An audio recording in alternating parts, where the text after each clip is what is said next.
Hello, and welcome to the enrichment portion of lesson 18.7. We are working on subtracting using models, and you're doing enrichment either because you just got the lesson so well that you're ready for an extra challenge, or you are doing enrichment because you are ready to move on after having completed reteaching and or practice. Either way, good for you for putting in the challenge. Please make sure that you comment on the video at the bottom so that we continue to see that you're viewing these videos, and please share them if you find that they're helpful. Share them with your family too, because then they can find out what we're doing in school.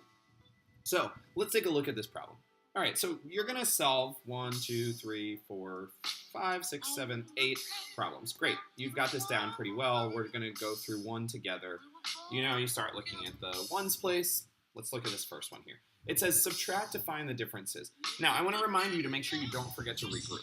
So let's take a look. 7 minus 4. Well, okay, 7 minus 4. I know I can do that because 4 is less than 7, so I know it's 3.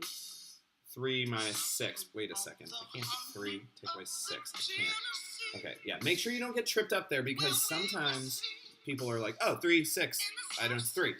But it is not because you can't take 3 and take 6 away. Ready? 3. 1, 2, 3. I can't. I still need to take 3 and 1 away.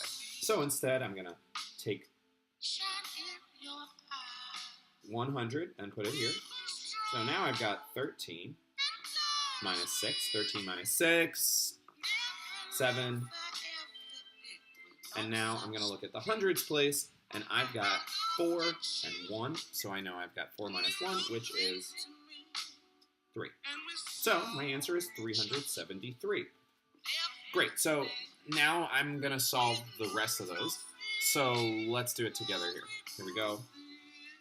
You go ahead and get started. Go.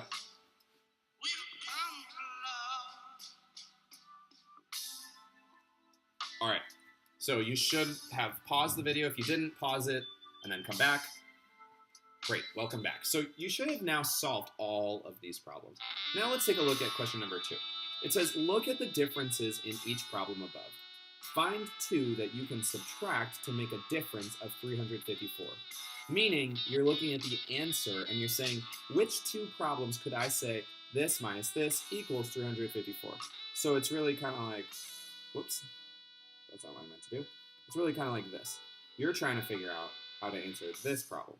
It's kind of like doing algebra, which is like high school math. So you've got something minus something. It's kind of like, why do I keep drawing 3? I mean to draw a question mark. So you basically got like question mark, question mark, question mark, minus question mark, question mark, question mark. And you're going to fill in these question marks by figuring out what the answers to these problems are. So you got to solve these problems first. Then the question is, which 2 of these problems can you subtract to make 354? Now, there are all kinds of ways you could figure this out. You might just try them all, but you might also look at them and start thinking, what would make sense here? You know, though, that you have to have something minus something equals 354, and those somethings are going to come from these problems. That is a challenge, and that's why this is called enrichment. Go get them, spend some time on it. As we know, the most difficult problems to solve are usually the most interesting. So enjoy it, and I hope you've enjoyed working on this homework tonight. If you would like to take a look at the reteaching and or practice, I invite you to do that. If not, that's cool too. Just make sure you're taking the time to really do this right.